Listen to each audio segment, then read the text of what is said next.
Hello ছোট্ট বন্ধুরা, আজকে তোমাদেরকে একটা গল্প শোনাবো।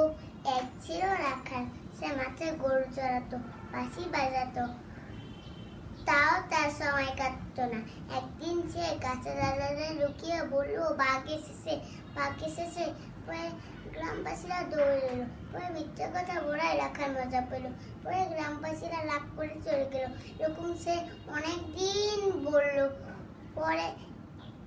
পরের দিন সত্যি বাঘ এলো। পরে গ্রামবাসীরা আর আসলো না। পরে রাখালকে ভাগ ধরে নিয়ে খেয়ে ফেললো।